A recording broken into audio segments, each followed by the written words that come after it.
Hello guys, आप सभी का स्वागत है अपने चैनल डीवीएस टेच पे और इसके साथ डीवीएस स्टडी यूट्यूब चैनल पे भी। हम सभी लोग आज के इस सेशन में 20 अगस्त 2023 को जो सीटेट का पेपर हुआ था कब? तो 20 अगस्त 2023 को जो पेपर हुआ था, उस पेपर को हम लोग सोल्व करने वाले हैं। आप सभी को पता होगा कि हम सभी लोग इस सेशन के माध्यम से टारगेट कर रहे हैं दिसंबर की जो सीटेट एग्जाम होने वाला है, उसमें मैथ के कंटेंट सेक्शन से 15 क्वेश्चन पूछे जाते हैं। कितने? मैथ के कंटेंट सेक्शन से 15 क्वेश्चन पूछे जाते हैं और इस सेशन से हम लोगों का टारगेट है कि 15 में 15 क्वेश्चन हम लोग सही कर पाए। इसी उद्देश्य के साथ यह सेशन आगे बढ़ाई जा रही है। इस वीडियो के लास्ट में मैं आपको ये भी बताऊँगा कि आपको किस टॉपिक पे ज़्यादा फ़ोकस करना होगा, ताकि वहाँ से क्वेश्चन बनते ही बनते हैं और साथ में ज़्यादा मार्क्स के। तो चलिए ज़्यादा टाइम ना वेस्ट करते हुए हम लोग आगे बढ़ते हैं फर्स्ट क्वेश्चन के साथ। 20 अगस्त में जो 15 क्वेश्चन पूछे गए थे, वे क्वेश्चन आपके सामने आएँगे और उसका सॉल्यूशन मैं कैसे करता एग्ज़ाम में, अगर मैं एग्ज़ाम देता टाइम तो कैसे मैं सॉल्व करता, उसके बारे में मैं आपको जानकारी बताऊँगा और आपको कैसे सॉल्व करना है ये भी जानकारी। और इसके साथ ही मैं आपको एक जानकारी और दे देना चाहता हूँ, इस चैनल पे बहुत ही जल्द बहुत कुछ आने वाले हैं, तो आप हमारे साथ जुड़े रहिएगा और चैनल पे नए होंगे तो चैनल को सब्सक्राइब कर लीजिएगा और अपने सारे दोस्तों के साथ शेयर कर दीजिएगा। चलिए, उम्मीद करता हूँ आप सभी लोग अच्छे होंगे और अपनी सेशन भी अच्छी होगी। आगे बढ़ते हैं। यहाँ पे आप सभी को पता होगा कि इस बार जो अगस्त का जो पेपर बना था, 20 अगस्त को जो एग्ज़ाम हुआ था, तो सबसे पहले सीडीपी का क्वेश्चन, सीडीपी में 30 क्वेश्चन पूछे जाते हैं। इसके बाद मैथ का क्वेश्चन था, किसी पेपर में पहले ईवीएस भी था, किसी में कोडिंग जैसे किया जाता है वैसे। लेकिन जहाँ भी होगा 30 क्वेश्चन इसका एक ही जगह होगा मैथ का। इसके बाद ईवीएस का भी 30 क्वेश्चन आता है, लैंग्वेज L1 और L2 होता है। L1 में आप कोई भी हिंदी, संस्कृत, इंग्लिश कुछ भी ले सकते हैं। ये आपके ऊपर डिपेंड करता है L1 में आप क्या चुनते हैं, L2 में क्या चुनते हैं।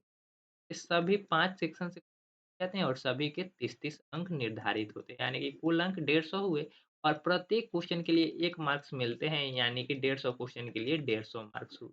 और इसमें मैक्सिमम स्टूडेंट जो 2020 अगस्त को जो एग्ज़ाम हुआ था, उसमें अधिकतम स्टूडेंटों ने जो इनका मार्क्स था, वह लगभग-लगभग आप कह सकते हैं कि हाईएस्ट 129 या 135 हाईएस्ट गया था। 135 आउट ऑफ 115 में।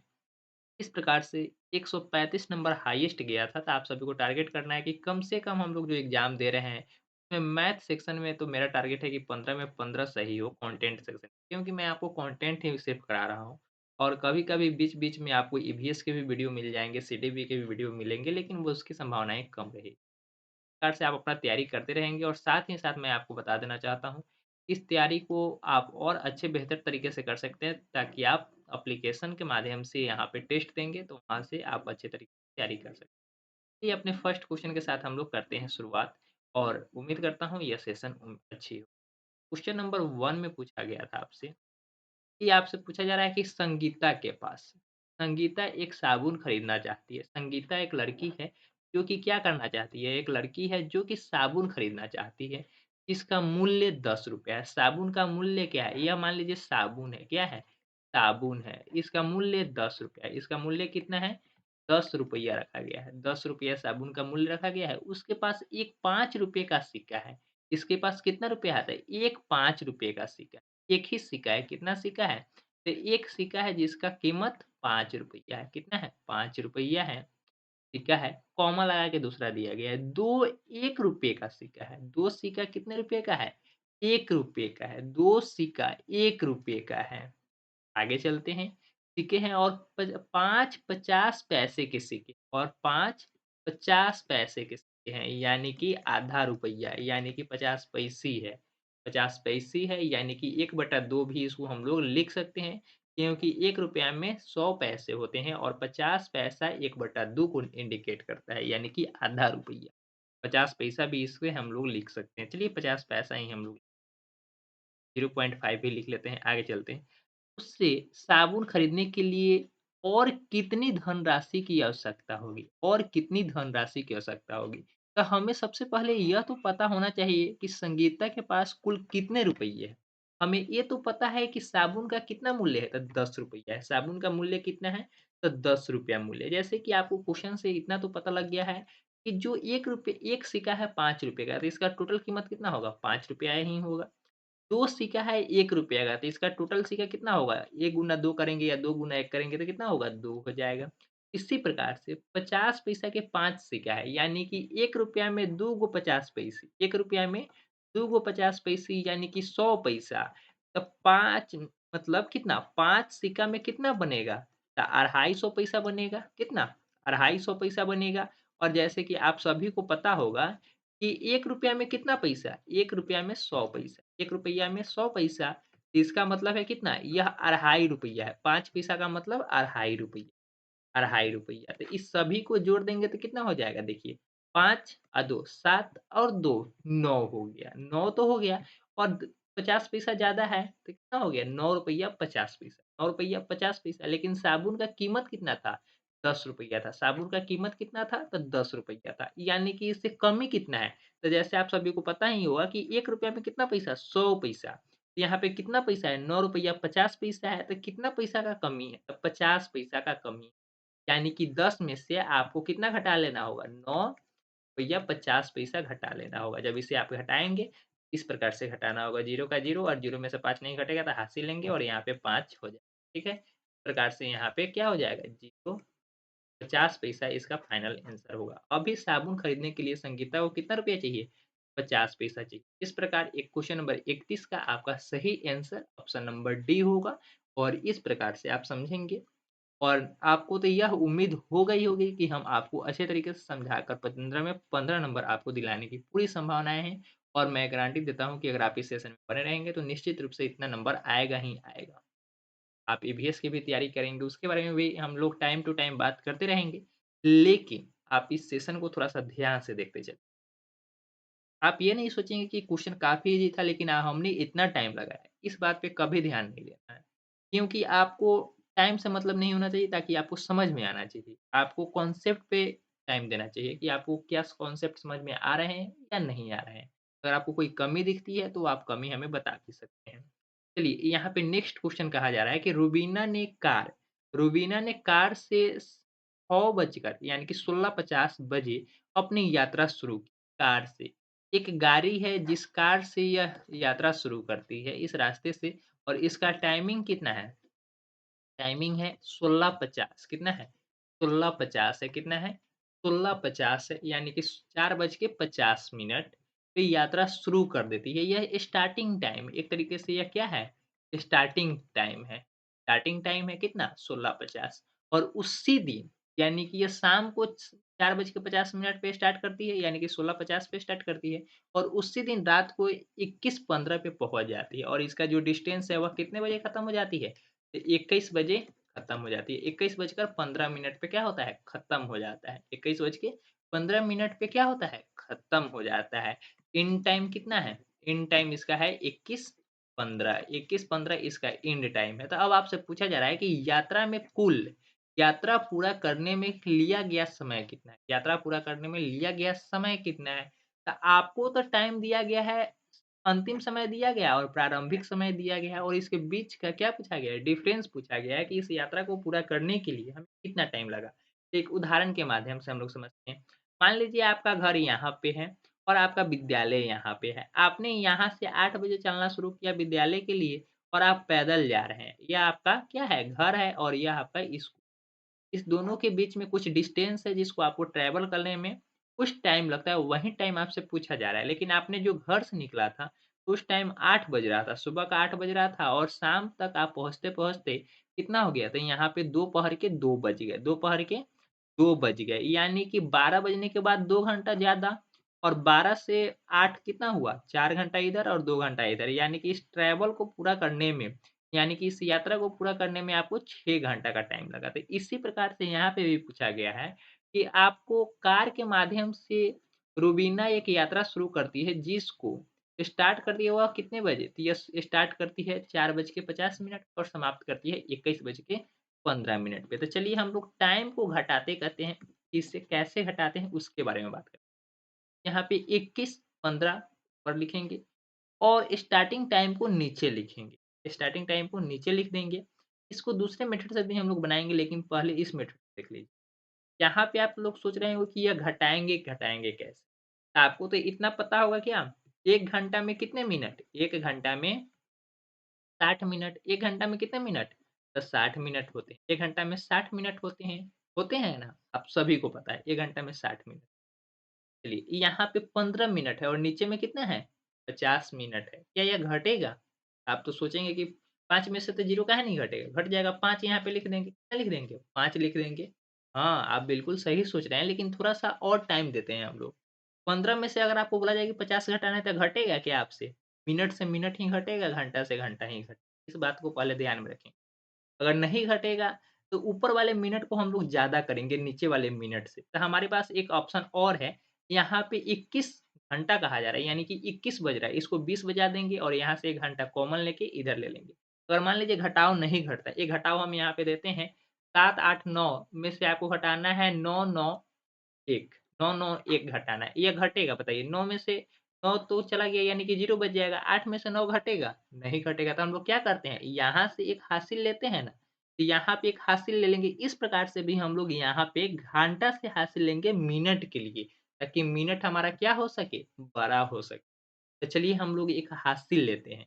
हासिल लेंगे तो 21 था, अब 1 घंटा हम कॉमन ले लिए तो यह कितना बच गया? 20 बच गया और 1 घंटा में 60 मिनट होते हैं, तो पहले से 15 मिनट तो मेरे पास था ही, अब 60 मिनट और आ गया, तो अब मिनट कितना हो गया?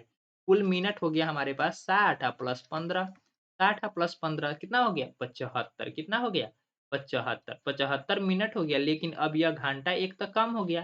क्या हो गया? यह 1 घंटा कम हो गया, यानी कि 20 घंटा। अब चलिए, अब घटा 5 में से 0 घट गया, 5 हो जाएगा और 7 में से तो 5 घट जाएगा, कितना होगा? 2 हो जाएगा। और यहाँ पे यह घंटा का साइन है और 20 में से 16 जाएगा तो 4 बचेगा, 20 में से 16 जाएगा तो 4 बचेगा। इस प्रकार 4 घंटा 25 मिनट इसका बिल्कुल सही है। 4 घंटा 25 मिनट इसका बिल्कुल सही है।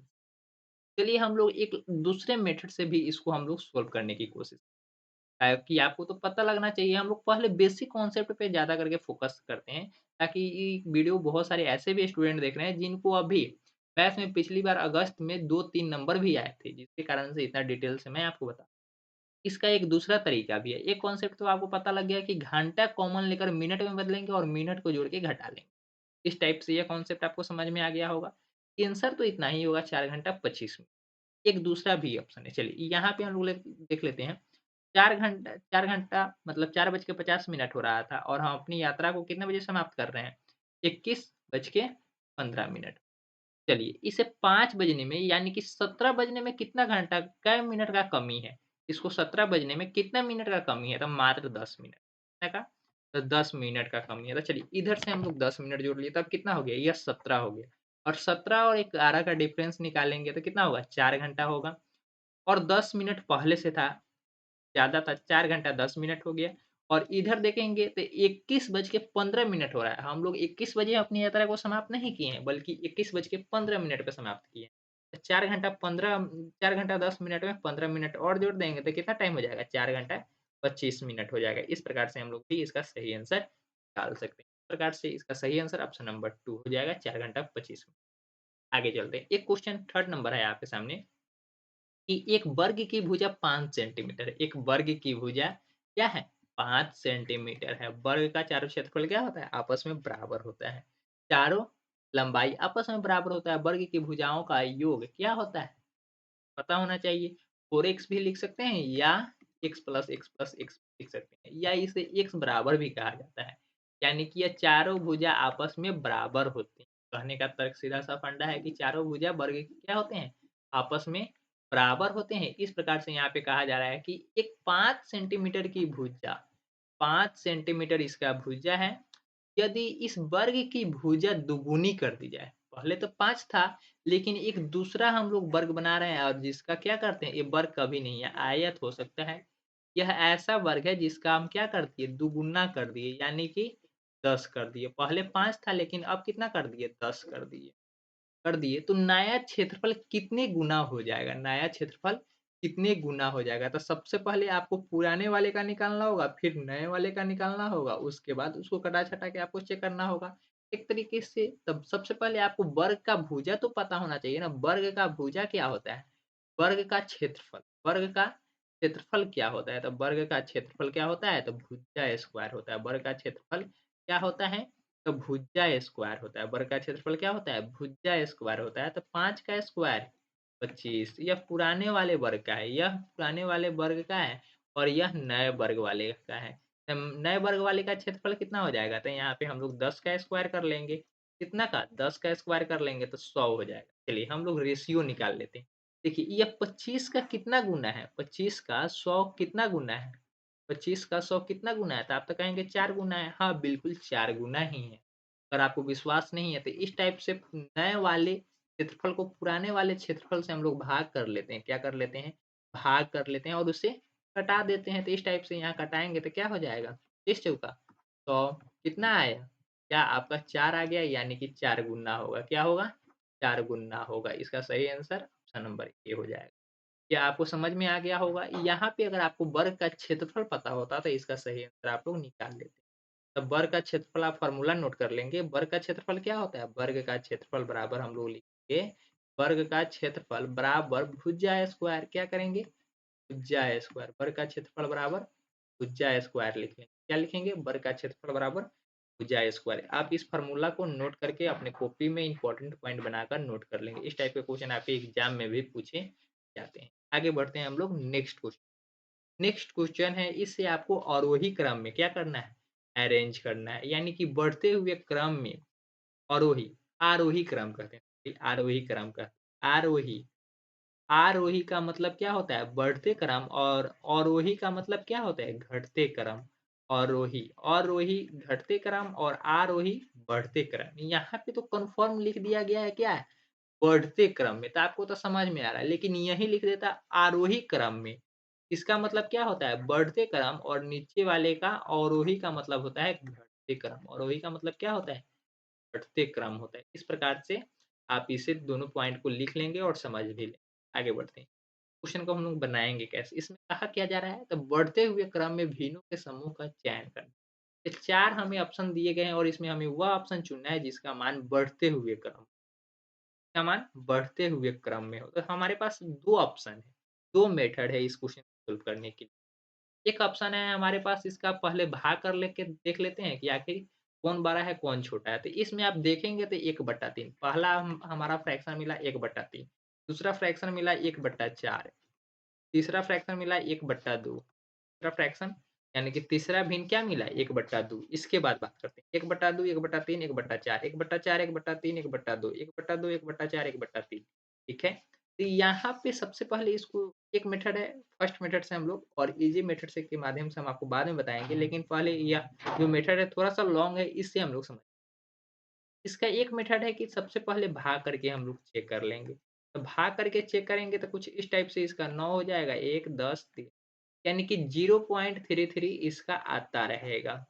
यह क्या होगा 0.33 आता रहेगा यानी कि 1/3 का मतलब है 1/3 का मतलब क्या है 0.33 है 1/4 का मतलब है 1/4 का मतलब क्या है 1/4 का मतलब है 0.25 0.25 अब तो सम लोग बैठाने की जरूरत नहीं है यहाँ पे जीरो उतरेगा क्या उतरेगा जीरो उतरेगा और यहाँ पे पांचों का 20 कट जाएगा पांचों का 20 कट जाएगा यानी कि 1/4 का मतलब कितना है 1/4 का मतलब है 0.25 अब हमारे पास 1/2 का तो आप सभी को पता है कितना होता है आधा होता है एक आधा कितना होता है 50 जैसे कि अभी कुछ देर पहले हम लोग एक क्वेश्चन को सोल्व किए थे कि 1 रुपया में 100 पैसा 1 रुपया में 100 पैसा तो 50 पैसा में कितना रुपया होगा था आधा रुपया होगा 50 पैसा में कितना रुपया होगा था आधा रुपया होगा इस प्रकार से यहाँ पे 1 रुपया का 2 सिक्का 1 रुपया का 2 सिक्का तो 1 रुपया का कै सिक्का 1 रुपया का 2 सिक्का तो कुल रुपया कितना हुआ 2 रुपया हो गया इस टाइप से यहाँ पे तो हमारे पास पूरा मान निकल गया इसमें बड़ा कौन है छोटा कौन है अब कैसे पता लगेगा तो हमारे पास तो एक ऑप्शन था कि सबसे पहले भाग कर लेते हैं और उसका मान निकाल लेते हैं फिर हम लोग देख लेंगे कि कौन बड़ा है कौन छोटा है तब आपको तो कंपेयर भी करना होगा सर यहाँ पे तो 2 गो अंक है यहाँ पे 2 अंक है यहाँ पे 2 गो अंक है और यहाँ पे तो 1 ही गो अंक है तो सोच रहे होंगे कि सबसे कम अंक यही है तो सबसे छोटा ये होगा तो चलिए हम लिख देते हैं 0.5 ये जैसे आप 0.5 लिखेंगे ना, सबसे छोटा है ये जैसे ही आंसर आपका गलत हो जाएगा कैसे आंसर गलत हो जाएगा 0.5 आपका गलत हो जाएगा चलिए आपको तो इतना पता होना चाहिए कम से कम कि सभी का मान आपके सामने निकल चुका है, सभी का मान आपके सामने निकल चुका है। पहला है 0.33 किसके लिए? 1/3 के लिए। दूसरा है 1/4, दूसरा 1/4 फ्रैक्शन के लिए 0.25 है। तीसरा है 1/2 के लिए 0.5, 0.5, 0.5 के बाद हम 50 ज़ीरो भी लगा सकते हैं और 1 ज़ीरो भी लगाएँगे। जब भी 0.5 का मतलब आधा ही होता है, 0.5 का मतलब आधा ही होता है। तो यहाँ पे देखिए फर्स्ट अंक, यहाँ पे फर्स्ट अंक है 1/2 में कितने अंक डिसिमल तक आपको अंक मिले हैं? तो 1 डिसिमल तक अंक। तो हम लोग 1 डिसिमल तक ही कंपेयर करके उसका सही आंसर निकाल सकते हैं। देखिए, अब आपको कंपेयर करना है यह फर्स्ट वाले डिजिट के साथ 3, 2 और 5 में। अगर आपसे कोई पूछेगा कि बताइए 3 बड़ा है, 2 बड़ा है या 5 बड़ा है? तो आप क्या कहेंगे? 5 बड़ा है। तो 5 बड़ा है, तो बढ़ते क्रम में होता है कि सबसे कम का सबसे कम का सबसे पहले और सबसे बड़ा का सबसे लास्ट में। मान लीजिए यह आपका क्या है? बढ़ते क्रम है। यह आपका क्या है? बढ़ते क्रम में है। क्या है? यह आपका बढ़ते क्रम में है। इसमें सबसे छोटा कौन है? 1/4 यानी कि 0.25, 0.25 यानी कि 1/4 सबसे पहले होगा। उसके बाद 1/3 होगा क्योंकि 0.33 आता है, 1/3 हो जाएगा। फिर 1/2 हो जाएगा, फिर 1/2 हो जाएगा। इस प्रकार से यह आपका बढ़ते हुए क्रम होगा, यह आपका बढ़ते हुए क्रम होगा। क्या होगा? 1/4 सबसे पहले। देखिए 1/4 क्या इसमें सबसे पहले है? 1/4 इसमें सबसे पहले है? नहीं है। ऑप्शन नंबर ए में 1/4 नहीं है। ऑप्शन नंबर 2 में 1/4 है? सबसे पहले तो नहीं है, 4 में भी नहीं है। तो 1, 4, 3 और 1, 1, 2 1, 2 और 4 गलत होंगे, तो आपका सही आंसर ऑप्शन नंबर 3 हो जाएगा। यह आपको समझ में आ गया होगा।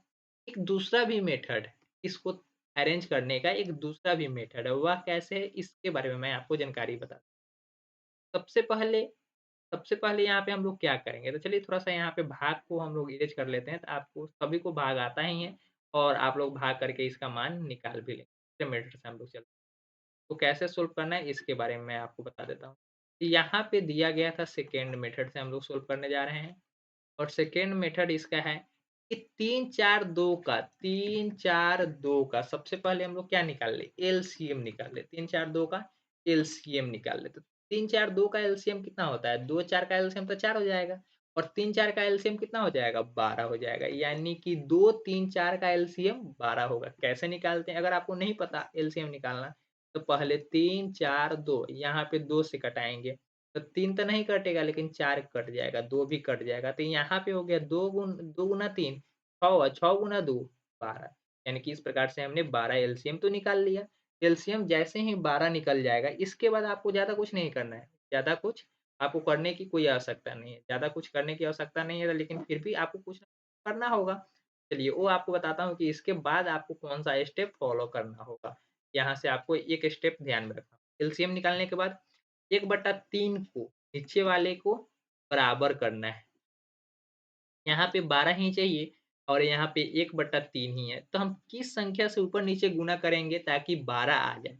तो यहाँ पे एक तरीका होता है कि 12 को आप इस अंक से क्या कर दें? डिवाइड कर दें, यानी कि भाग कर दें तो आपको पता लग जाएगा कि कितना से हम गुणा करेंगे कि 12 आ जाए। तो चलिए हम लोग भाग कर लेते हैं।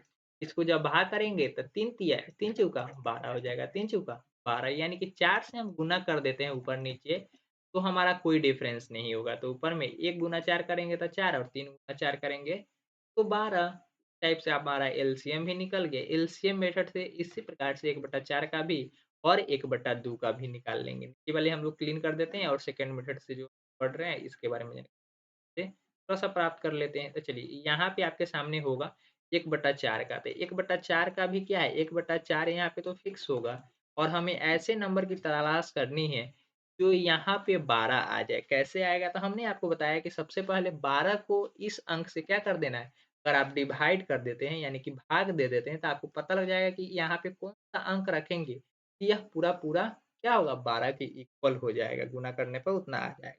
तो चलिए हम लोग फिर से गुणा कर लेते हैं। 12 को 4 से भाग कर देंगे। 12 तियाई 12 तियाई 36 होता है लेकिन 4 तियाई 12 होता है। 4 तियाई 12 होता है यानी कि 3 से आपको गुणा करना होगा। यहाँ पे 3 और यहाँ पे 12, 3 और यहाँ पे 12, ठीक है? आगे बढ़ते हैं, 1/2, 1/2 को भी हम लोग इसी टाइप से करेंगे, 1/2 तो फिक्स होगा, लेकिन यहाँ पे एक ऐसे नंबर की तलाश है जो कि गुना करने पर 12 आ जाए, तो इसके लिए हम लोग क्या करेंगे? सबसे पहले भाग करेंगे, किसमें? 12 में 2 से, तो 2 छक 12 कट गया, 6 आया, यानी कि 6 से हम ऊपर-नीचे गुना कर देंगे, तो कोई हमें डिफरेंस नहीं मिलेगा, यानी कि 12 एलसीएम के अकॉर्डिंग भी यह सही हो जाएगा।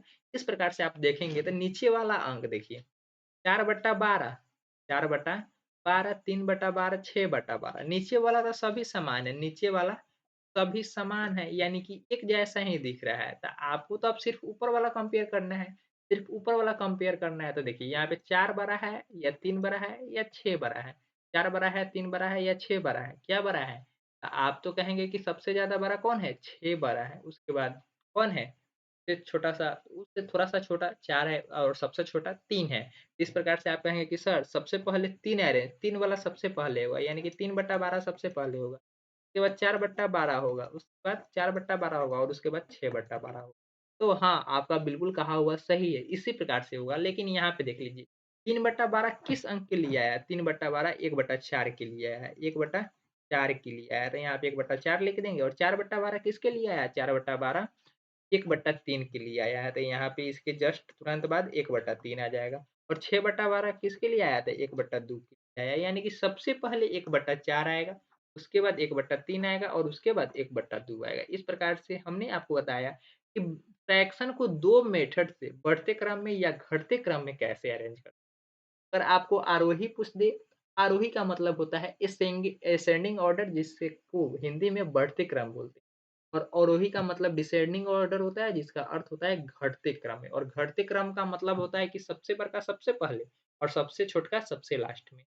इसी प्रकार से बढ़ते क्रम का अर्थ होता है कि सबसे छोटका सबसे पहले और सबसे बड़का सबसे लास्ट में। इस प्रकार से आपका इसका सही आंसर ऑप्शन नंबर 3। आगे बढ़ते हैं, ये दोनों मेथड को आपको याद होना चाहिए, आना चाहिए, आपके माइंड में होना चाहिए, ताकि आप क्वेश्चन आगे बढ़ते हैं। यहाँ पे नेक्स्ट क्वेश्चन है, प्रियदर्शनी ने, एक व्यक्ति का नाम है और एक लड़की का, प्रियदर्शनी ने 4.8 केजी क्या खरीदता है? क्या खरीदती है? तो बादाम खरीदती है। बादाम कितना खरीदी? बादाम खरीदी 4.8 केजी, 4.8 केजी, 4.8 केजी। 250 ग्राम, 250 ग्राम नहीं है, 2500 ग्राम क्या है? 2500 ग्राम यह किशमिश खरीदती है। क्या खरीदती है? किशमिश खरीदती है। किशमिश खरीदती है। क्या खरीदती है? किशमिश खरीदती है। कितना खरीदती है? तो 250 ग्राम, सॉरी 2500 ग्राम खरीदती है। कितना खरीदती है? 2500 ग्राम खरीदती है। हाँ? 2500 ग्राम खरीदती है और इसके बाद कहा जा रहा है कि 3.5 केजी काजू खरीदती है। काजू कितना खरीदती है? काजू खरीदती है कितना? 350, 3.5 केजी कितना खरीदी है? 3.5 केजी। अब आपसे पूछा जा रहा है कि काजू को मिला दिया तथा इस मिश्रण के बराबर-बराबर 3 दर्जन पैकेट, 3 दर्जन पैकेट, प्रत्येक पैकेट का भार क्या होगा? प्रत्येक पैकेट का भार क्या होगा? तो सबसे पहले हमें इस टाइप के क्वेश्चन में करना क्या होता है?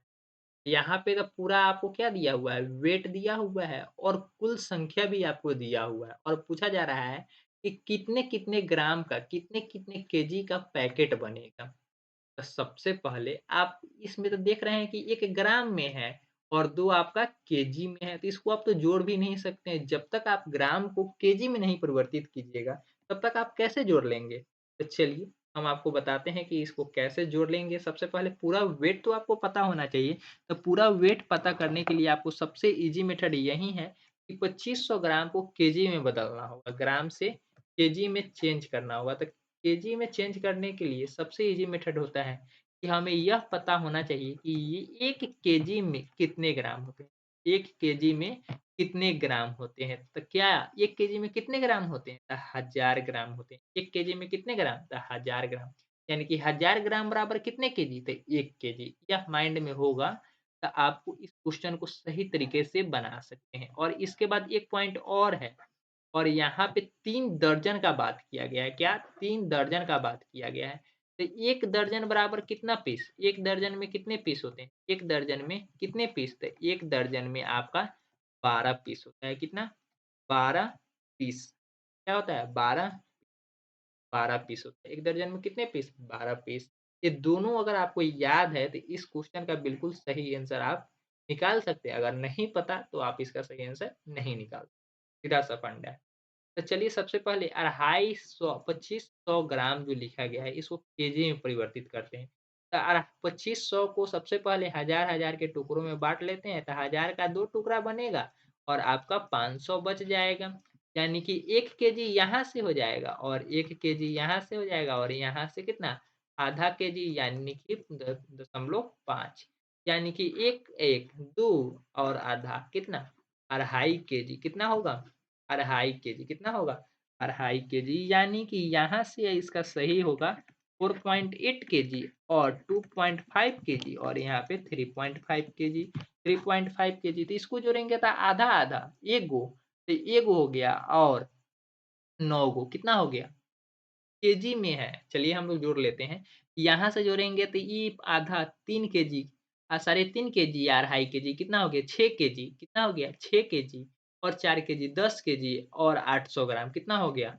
10 केजी 800 ग्राम कितना हो गया? 10 केजी 800 ग्राम 10 केजी 800 ग्राम कितना हो गया? 10 केजी 800 ग्राम ठीक है?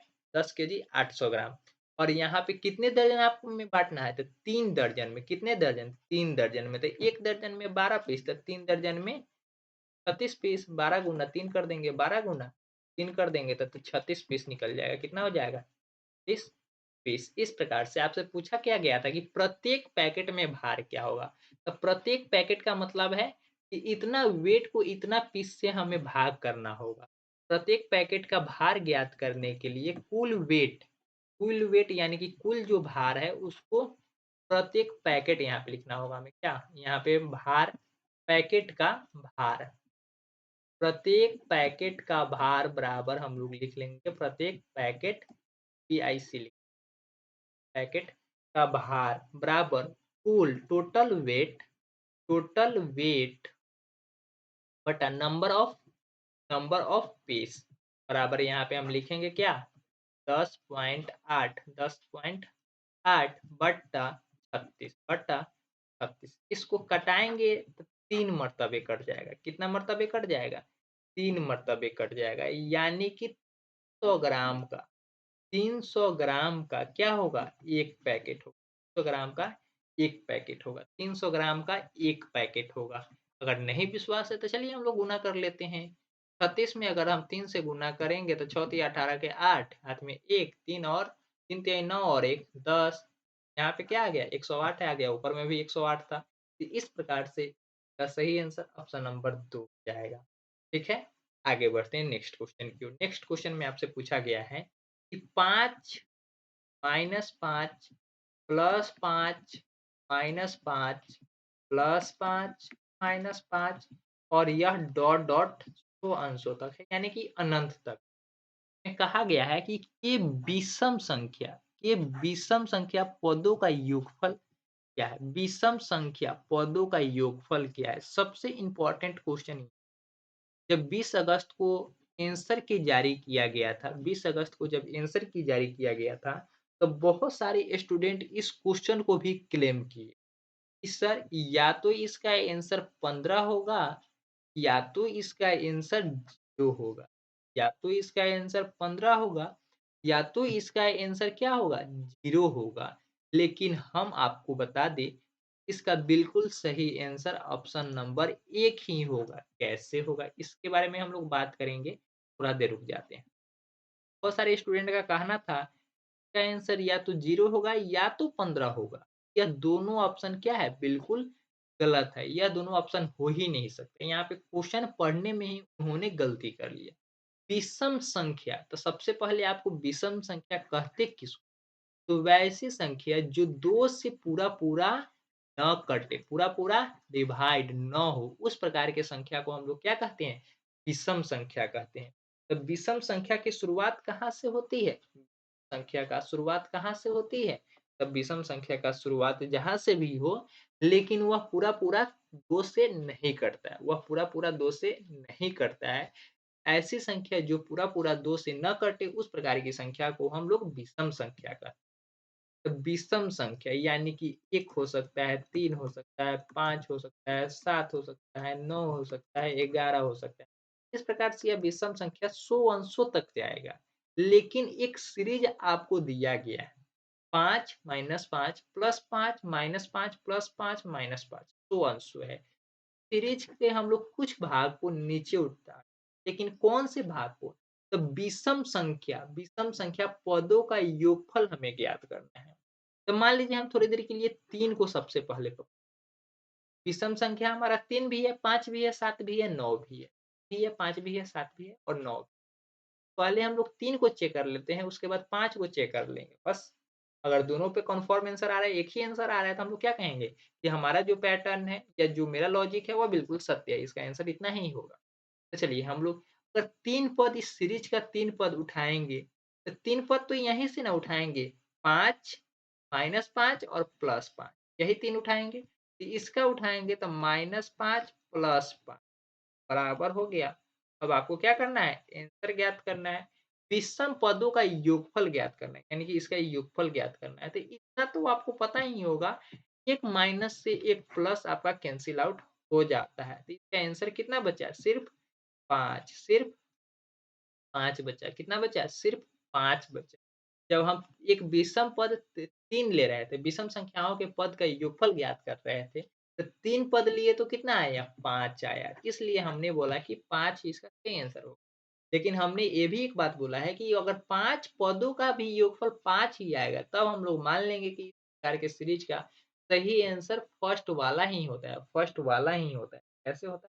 इसके बारे में हम लोग थोड़ा-सा और डिटेल से बात तो यहाँ पे तो हम लोग 3 पद उठाकर बात किए थे, कितना? तो 3 पद उठाकर बात किए थे। लेकिन अब हम लोग यहाँ पे 5 पद उठाकर बात करेंगे। तो चलिए 5 पद उठाते हैं। तो 5 -5 +5 -5 4 गो पद हो गया। अब इसके बाद +5 अब यहाँ पे आपको यह करना है, आपको तो इतना पता होगा कि एक प्लस के साथ एक माइनस कैंसल आउट फिर से एक प्लस के साथ दूसरा माइनस कैंसल आउट होता है। इस प्रकार से देखिए, पीछे का सभी कट गया, पीछे का सभी कट गया, लेकिन एक फर्स्ट वाला बच गया ना, इस प्रकार इसका सही आंसर 5 आ रहा है।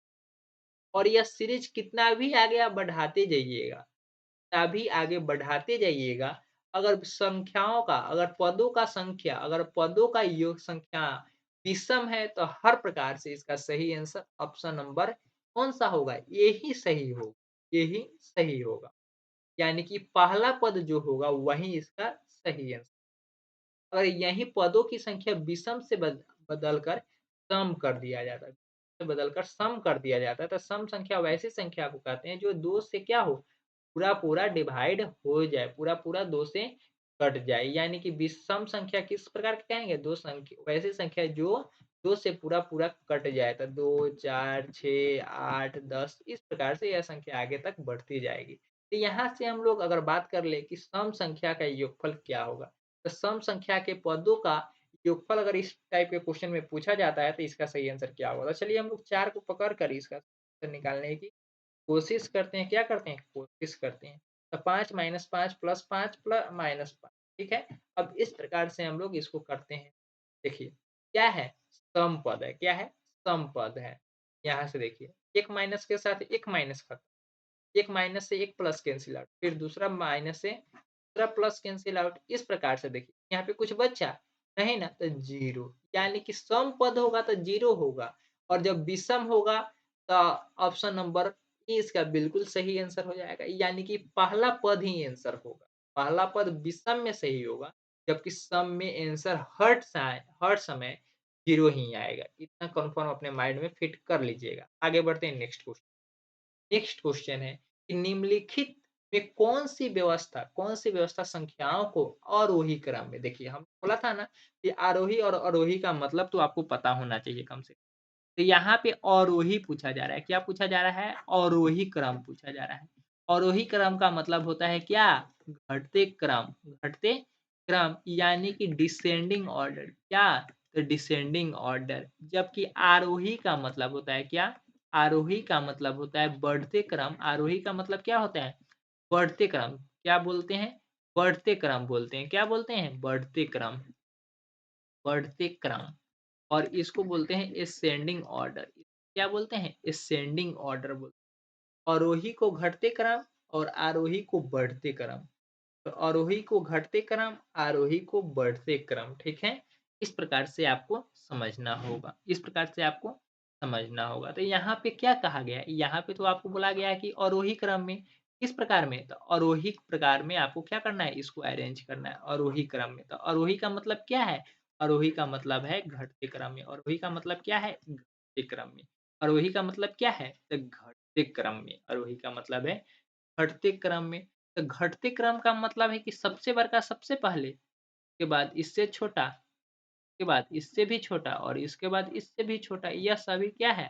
यह घटते क्रम है। यह क्या है? घटते क्रम है। इस टाइप से यह क्या है? घटते क्रम का चिन्ह है। यह घटते क्रम का क्या है? चिन्ह है। यानी कि सबसे बड़का सबसे पहले, सबसे छोटा सबसे लास्ट में। तो यहाँ पे हमको कंपेयर करना होगा। देखिए, यह 3 तो सेम है। यह 10, यह 10, ये भी 10.5, यानी कि ये तीनों का पहला पद एक ही है। अब पहले पद से तो हम कंपेयर नहीं कर सकते, नहीं ना कर सकते, बिल्कुल भी नहीं करेंगे। यहाँ पे देखिए सेकेंड पद देखिए, सेकेंड पद आपका है क्या? 1.5 यानी कि 50 पे, ₹1.5 और ₹1 5 पैसा, ₹1 50 पैसा। यहाँ पे देखिए, लेकिन आगे हम लोग देखेंगे तो थोड़ा सा और आगे बढ़, यह 10.5 है। सबसे पहले हम लोग लिख लेंगे 10.5। सबसे बड़का इसमें देखिए, सबसे बड़का क्या है? 10.5 ही है।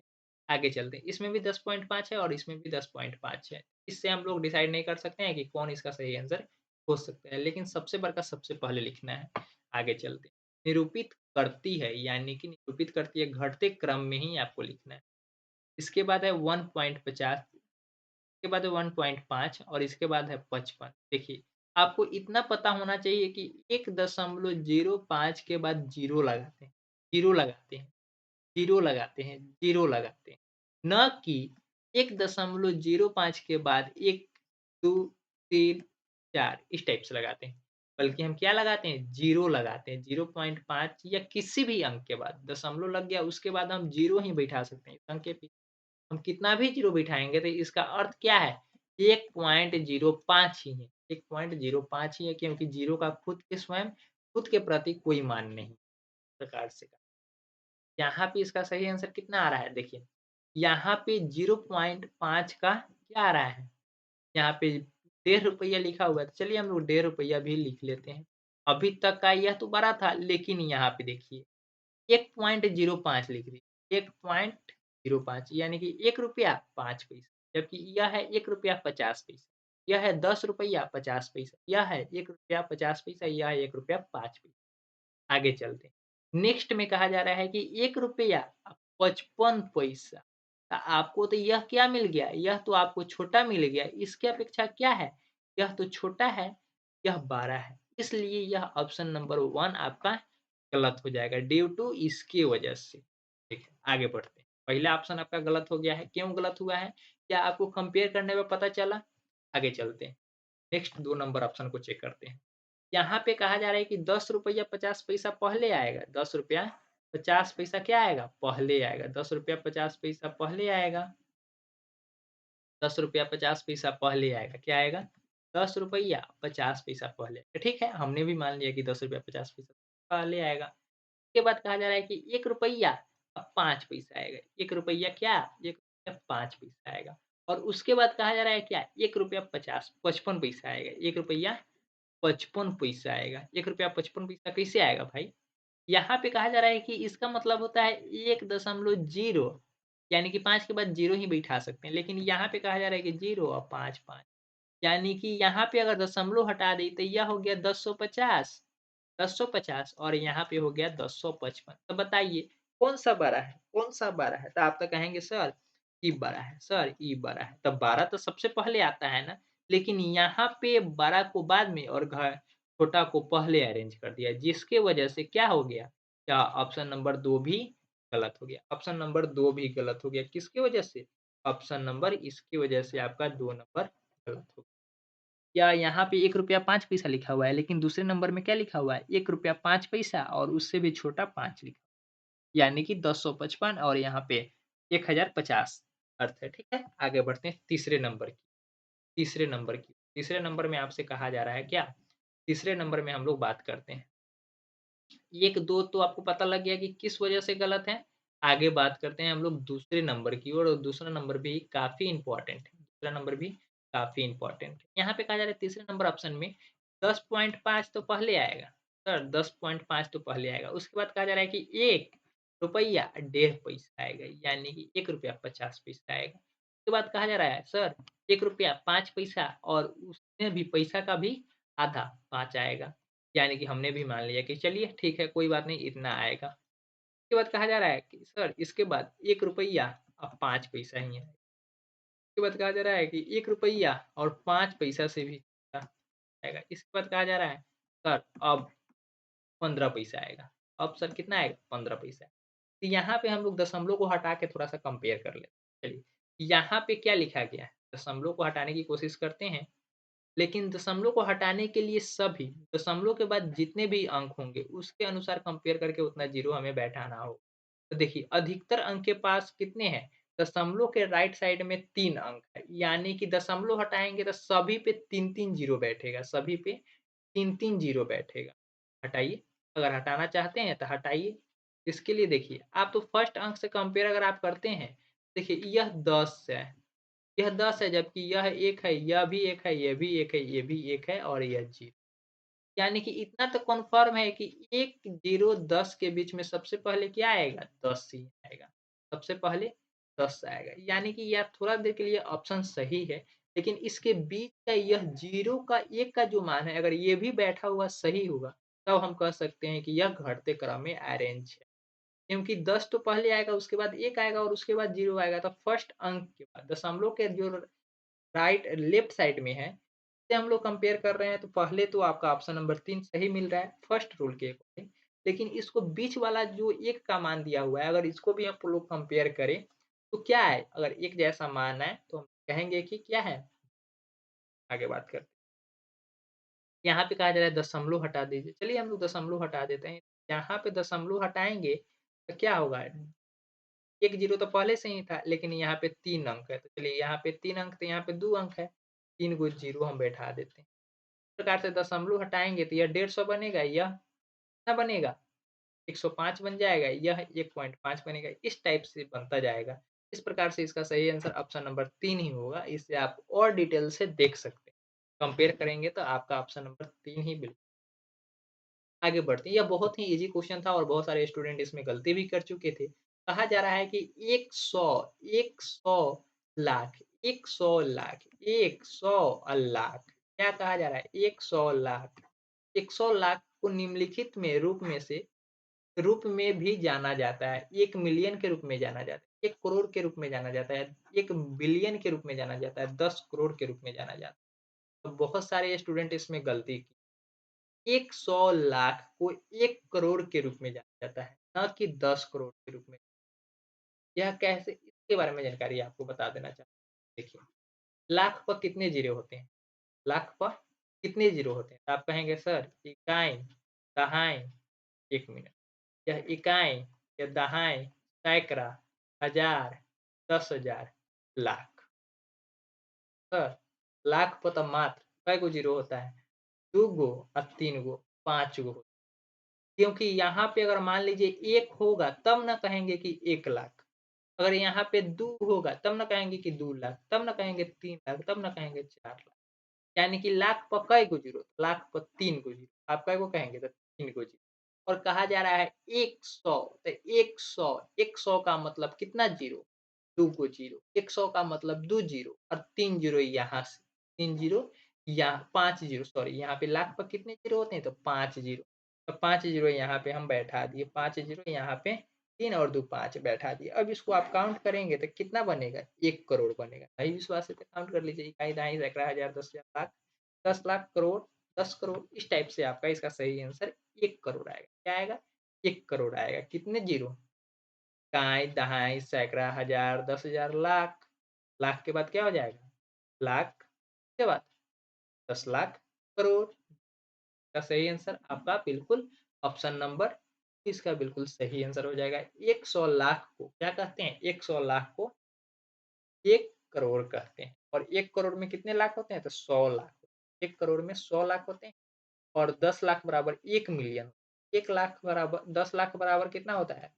10 लाख बराबर 1 बिलियन 1 मिलियन सॉरी 1 मिलियन जैसे कि आप लोग यूट्यूब पे देख रहे होंगे 970 के 999 के उसके बाद 1 बिलियन 1 मिलियन लिख देते कि 1 एम लिख देते यानी कि उसके पास अब सब्सक्राइबर कितना है 1 मिलियन यानी कि 10 लाख से ज़्यादा उसकी फैमिली है।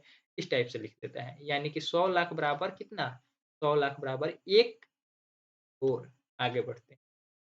नेक्स्ट क्वेश्चन में आपसे कहा जा रहा है कि 100 में से एक पूर्ण संख्या जोड़ी जाती है 100 में से 100 में एक पूर्ण संख्या जोड़ी जाती है 100 में एक पूर्ण संख्या जोड़ी जाती है कोई भी एक संख्या मान लेते हैं जोड़ कोई संख्या जोड़ दी जाती है और फिर वही संख्या और एक संख्या तो जोड़ दी जाती है एक बार हम जोड़ दिए और कहा जा रहा है कि 100 में और फिर वही संख्या 100 में से घटा ली जाती है और वही संख्या 100 में से घटा ली जाती है। पहली बार जोड़ने की बात की जा रही है जबकि दूसरी बार घटाने की बात की जा रही है।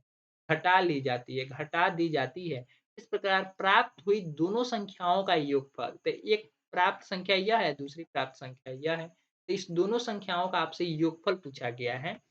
100 प्लस एक्स यह तो पहली संख्या हो गया यह दूसरी संख्या योगफल पूछा जा रहा है इसलिए हमने प्लस लगाया यहाँ पे योगफल आपसे पूछा जा रहा है तो चलिए हम लोग कोष्टक से बाहर निकालते हैं यहाँ पे एक्स प्लस अगर यहाँ पे माइनस होता तो माइनस 100 हो जाता है और माइनस माइनस प्लस हो जाता है लेकिन प्लस माइनस क्या होता है माइनस होता है यहाँ पे हम लोग माइनस लिख लेंगे यहाँ पे देखिए एक्स और x plus minus cancel out हो जाएगा और 100 और प्लस 100 जोड़ देंगे तो कितना हो जाएगा 2 इसका सही नंबर यहाँ पे बहुत सारे स्टूडेंट ने कहा था कि सर 100 क्वेश्चन पढ़ने में उसने गलती किया था।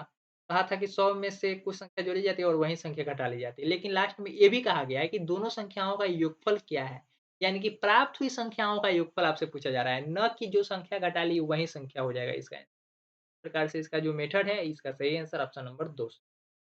आगे बढ़ते हैं हम लोग नेक्स्ट क्वेश्चन जो नेक्स्ट क्वेश्चन भी आपके लिए काफ़ी इम्पोर्टेंट है। ये कहा जा रहा है कि निम्नलिखित में से कौन-सा 36-30 का एक गुणनखंड नहीं है? 36-30 का एक गुणनखंड नहीं है। यानी ये गुणनखंड नहीं है का मतलब क्या है? गुणनखंड नहीं हुआ तो यह संख्या उस संख्या से पूरा-पूरा नहीं कटेगा। गुणनखंड नहीं होगा, यह संख्या उस संख्या से पूरा-पूरा नहीं कटेगा। मान लीजिए हम कह रहे हैं कि संख्या का एक गुणनखंड 7 नहीं है, उदाहरण के लिए कुछ भी। उदाहरण के लिए कुछ भी, 7 नहीं है। यानी कि 36-30 को अगर हम 7 से भाग करेंगे, यह लास्ट में पूरा-पूरा नहीं कटेगा। पूरा-पूरा नहीं कटेगा तब हम कहेंगे कि 7 एक गुणनखंड नहीं है। अगर पूरा-पूरा कट जाता है तो हम कहेंगे कि 7 एक इस संख्या का गुणनखंड है, तभी यह संख्या 7 से पूरा-पूरा कटा है। अगर गुणनखंड नहीं होता यह संख्या पूरा-पूरा कटता ही नहीं इस संख्या से। इस प्रकार से इसका रूल चलता है। आपसे कहा जा रहा है इस ऑप्शन को चेक कर लेते हैं हम लोग। ज़्यादा या इसका फैक्टराइज़ करेंगे ना, गुणनखंड निकालेंगे तो बहुत सारा अंक आएगा। यह संख्या 2 से भी कटेगा, 3 से भी कटेगा, इस प्रकार से बहुत सारी संख्या से 5 से भी कटेगा, 10 से भी कटेगा। इस प्रकार से बहुत सारी संख्याओं से कटेगी। इस पे हमें नहीं जाना है। अब कैसे जाना है? इसको कैसे सॉल्व करना है? तो हमें ऑप्शन से चेक कर लेना है। अगर विभाज्यता का रूल आपको पता होगा, 2 के विभाज्यता का रूल क्या है, 3 के विभाज्यता का रूल क्या है, 4 के विभाज्यता का रूल क्या है, 5 के विभाज्यता का रूल क्या है, इस प्रकार से। तो देखिए आपको तो उदाहरण के लिए ही दिखाई दे रहा है यहाँ पे 3 नहीं कटने वाली की बात हो रही है। क्या? जो नहीं कटे, गुणनखंड नहीं। तो 36 संख्या तो यही है, पर इसको आप 3 से घटाएँगे, घटाएँगे तो क्या हो जाएगा 12 या 36 12 तियाई 36 और 10 कट गया यानी कि 3 इसका गुणनखंड है। तो गुणनखंड है यानी कि इसका सही आंसर 3 नहीं होगा। आपसे पूछा जा रहा है कि नहीं का कौन-सा नहीं है? तो 3 से तो कट जा रहा है। नेक्स्ट बात करते हैं। फिर से 36 30 को ही अब किस संख्या से 11 से डिवाइड ना करके पहले 9 से कर 9 से इसको डिवाइड करेंगे तो 9 त्रि 27 27 यहाँ पे 3 बचेगा और 9 सत्ते 63 यानी कि 9 तिरी 27 9 63 और 0 यानी कि 370 से यह पूरा-पूरा कट जाएगा यानी कि यह 9 से भी कट गया। 5 से तो कटेगा ही क्योंकि लास्ट में अब क्या है 0 है। लास्ट में क्या है 0 है। 5 से इसको घटाएँगे तो 7 बचे 35 और 13 तो 5 दूना 10 और 3 और 0 6 बचे 3 यानी कि इस प्रकार 726 यह पूरा-पूरा कट जाएगा। आगे से 5 से भी कट गया, 3 से भी कट गया, 9 से भी कट गया, तो किस संख्या से नहीं कटेगा?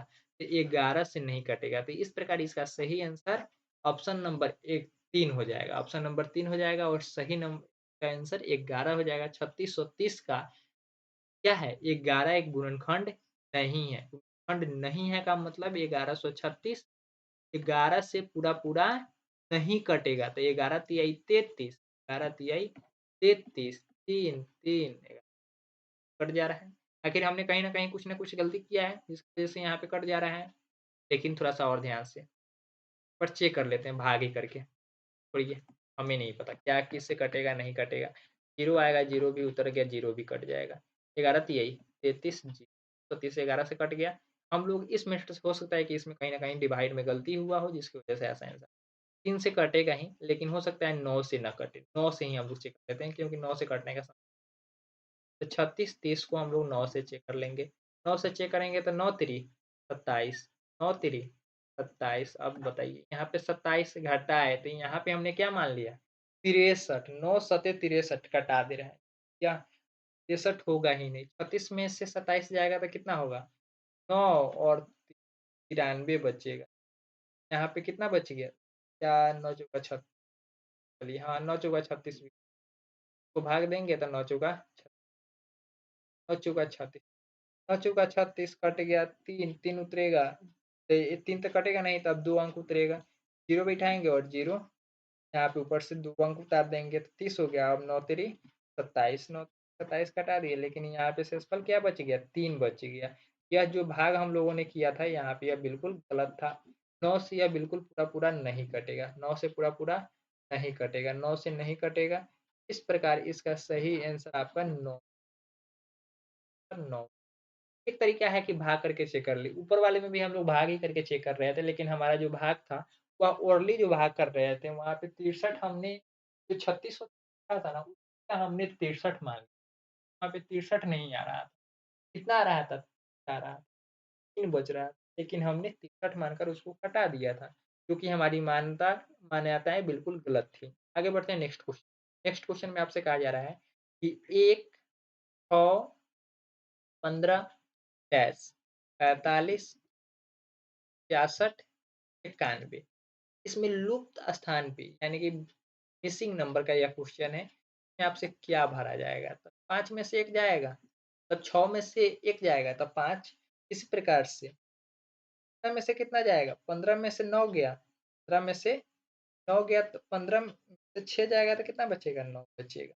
आगे हमें नहीं पता कितना घटेगा, लेकिन अगले पॉइंट में हमें अब कितना घटाना है ये आगे पता लगे। यहाँ से अगर घटाएँगे तो 1 होगा, यहाँ पे 1 हो जाएगा और यहाँ पे घटाएँगे तो कितना हो जाएगा? 2 आगे घटाएँगे, यहाँ पे 1 नहीं घटेगा 5, 1 में से 6 नहीं घटेगा यानी कि हासिल लेंगे 5, 11 में से 6 गया तो 5 और पहले 9 था 9 में से 1 हासिल में चला गया, अब 8, 8 में से 6 गया तो 2 यहाँ पे 25 यानी कि इसके बीच में 4 का अंतर है, इसके बीच में 4 का अंतर है, यहाँ पे भी कितने का अंतर है? 4 का अंतर है, तो हो सकता है कि इसके सभी का अंतर 4 हो, यानी कि 17 11 से यहाँ पे 4 कम करेंगे तो क्या हो जाएगा? 17 हो जाएगा। 17 में 4 कम करेंगे तो 13 हो जाएगा और 13 में 4 कम करेंगे तो अगर 4 हो जाएगा। यहाँ पे 9 आ गया। इस टाइप से अगर ये सीरीज़ फ़ॉलो कर रही है, तो यहाँ पे आप देखिए जिस प्रकार हम 1 में 5 जोड़कर 6 लाया, हमने 1 में 5 जोड़कर 6 लाया, 6 में 9 जोड़कर 15 लाया, उसी टाइप से 15 में 13 जोड़कर 15 में 13 जोड़कर हमें क्या आएगा? नंबर मिलेगा 28 मिलेगा। क्या मिलेगा? 28 मिलेगा। इसका बिल्कुल सही आंसर ऑप्शन नंबर 4 सही है। ये देखिए 3 लेयर इसको बोलते हैं, 3 नंबर मिसिंग देखिए। अब यहाँ पे आप लोग निकालते तो 5, 9, 13, 17, 21, 25 आ रहा था देखिए कोई भी पैटर्न नहीं बैठ रहा था। तो अब आगे थर्ड लेयर आप निकालते तो सभी में डिफरेंस कितने का है? तो 4 का डिफरेंस। इस टाइप से इसको लॉजिक किया गया था जो कि काफ़ी इंपॉर्टेंट क्वेश्चन और बहुत सारे स्टूडेंट इसमें गलती कर चुके थे। आगे बढ़ते हैं नेक्स्ट क्वेश्चन। नेक्स्ट क्वेश्चन आपसे पूछा जा रहा है कि निम्नलिखित तालिकाओं को पढ़िए। निम्नलिखित तालिकाओं को पढ़ना है, एक डाटा आपके सामने दिया गया है और इसमें पूछा जा रहा है कि सबसे अधिक और सबसे अधिक और सबसे कम, सबसे अधिक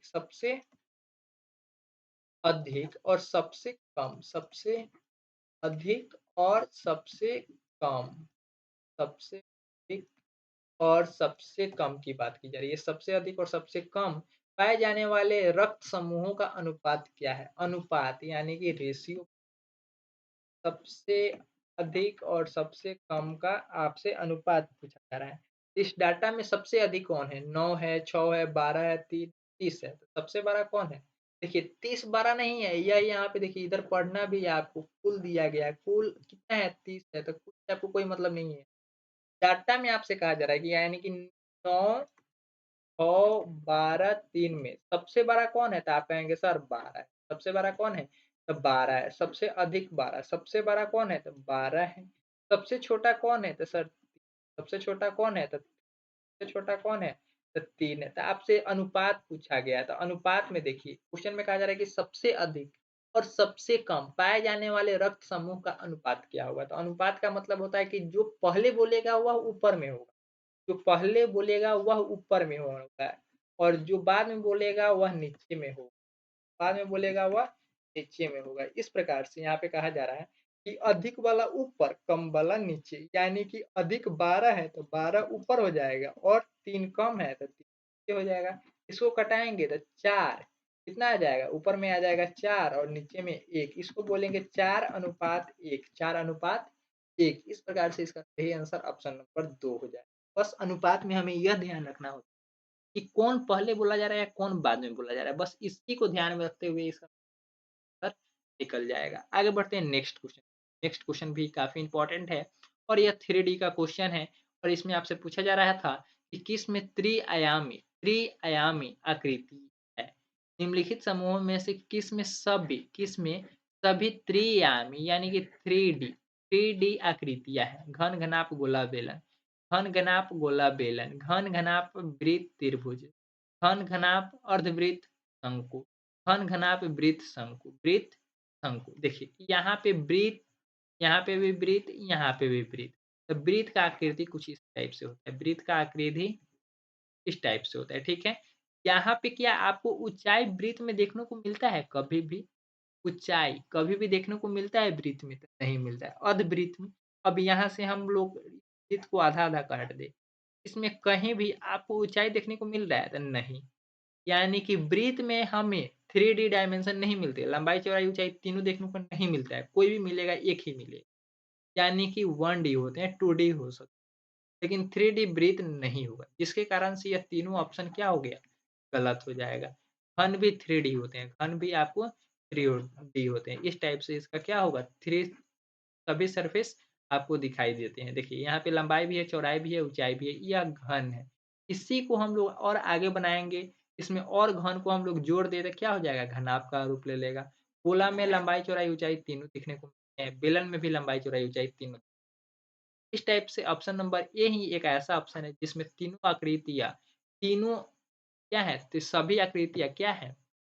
3D है, यानी कि त्रिविमीय आकृतियाँ। चलिए, इस प्रकार से इसका सही आंसर कौन-सा हो जाएगा? 44 नंबर हो जाएगा। 44 का ऑप्शन नंबर 1 सही हो जाएगा। इस टाइप से 45 नंबर में आपसे पूछा जा रहा है कि अमीनी 36 स्वरसम स्वरसम स्वरसम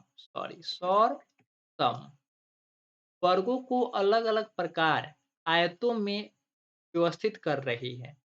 वह इन वर्गों द्वारा अलग-अलग प्रकार के कितने आयत बना सकते हैं?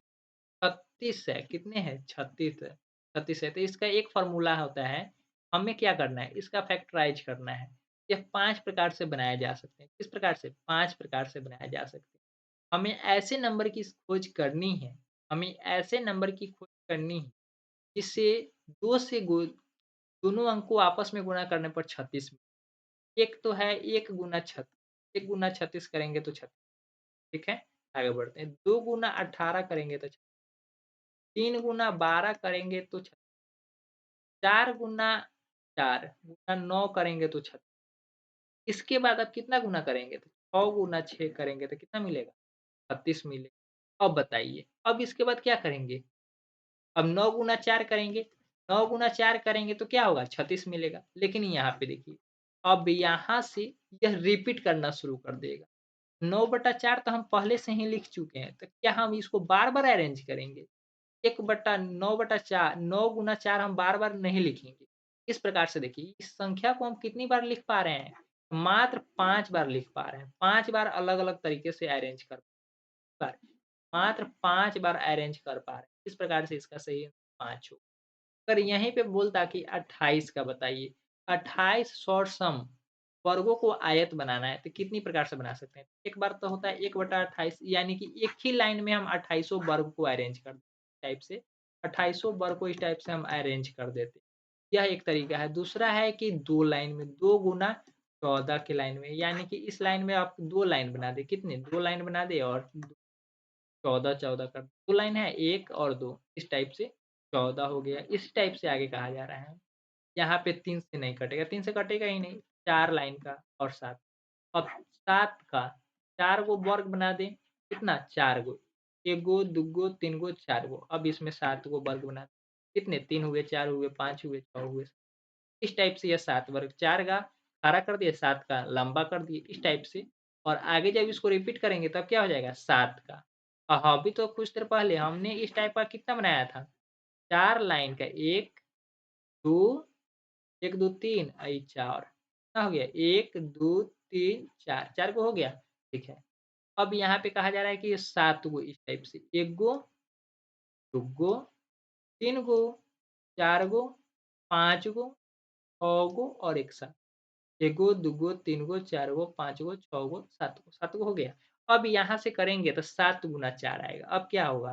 7 गुना 4 आएगा, 7 गुना 4 आएगा। क्या आएगा? 7 गुना 4 आएगा, जो कि अब कहा जा रहा है कि 7 ऐसे खड़ा कीजिए, 7 ऐसे 1, 2, 3, 4, 5, 7 इस टाइप से 7 को खड़ा कीजिए और इस टाइप से 4 को बनाइए। 1 गो, 2 गो, 3 गो और 4 गो इस टाइप से।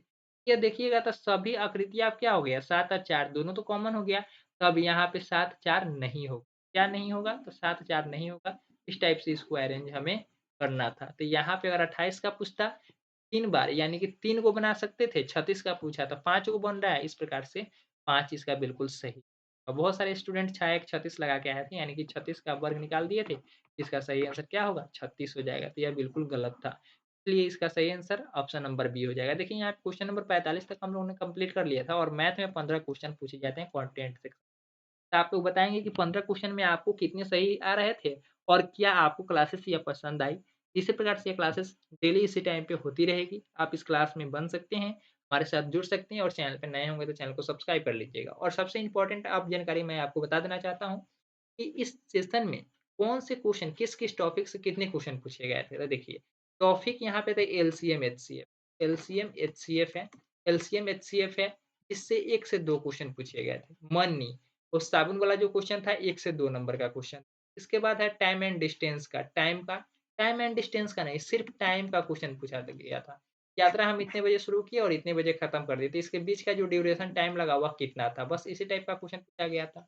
तो वो भी क्वेश्चन एक क्वेश्चन पूछा गया था। ट्रेन का क्वेश्चन, तो ट्रेन का क्वेश्चन आया था, ट्रेन का क्वेश्चन नहीं कोई आया था। इस टाइप से कहा जा रहा है कि ट्रेन का भी 1-2 क्वेश्चन आया था। यूनिट मेज़रमेंट का भी था, मापन से भी संबंधित था, एरिया ब वर्ग का भुजा वाला जो क्षेत्रफल वाला था, वो भी था, आयतन वाला भी क्वेश्चन था, नंबर सीरीज़ का भी 1 से 2 क्वेश्चन था, ज्योमेट्री का यानी कि पतंग वाला भी क्वेश्चन था। जो कि और मैथ पैडोलॉजी के 10 क्वेश्चन। इस टाइप से यहाँ पे कह सकते हैं कि पैडोलॉजी के 15 क्वेश्चन और मैं कंटेंट के 15 क्वेश्चन या कभी 12-13 में कन्वर्ट हो जाते हैं, कभी 12-18 कभी 17-13 13-14 इस टाइप से आगे-पीछे 1-2 नंबर हो जाते हैं। तो मैथ का जो हमने आपको आज 15 क्वेश्चन कराए, उसमें आप लोग बताएँगे कि कितना आपका सही हुआ और आगे इस क्लास में आप इसी टाइम पे जुड़ सकते हैं हमारे साथ और आप हमारे अन्य सोशल मीडिया प्लेटफ़ॉर्म के साथ भी जुड़ सकते हैं। सभी का लिंक डिस्क्रिप्शन बॉक्स में दिया गया है और आप कमेंट सेक्शन में यह कमेंट अवश्य बताएँगे कि आपको यह क्लास कैसी लगी। वीडियो में अगर कोई कमी है तो आप हमें जस्ट कमेंट सेक्शन में अवश्य रूप से बताएँगे। मैं आपका कोई टीचर नहीं हूँ, आपका मैं एक भाई की तरफ से आपको टीच कर पा रहा हूँ यानी कि पढ़ा पा रहा हूँ। जो भी जानकारी मेरे पास है वो आपको डिलीवर कर पा रहा हूँ, बस इतना ही।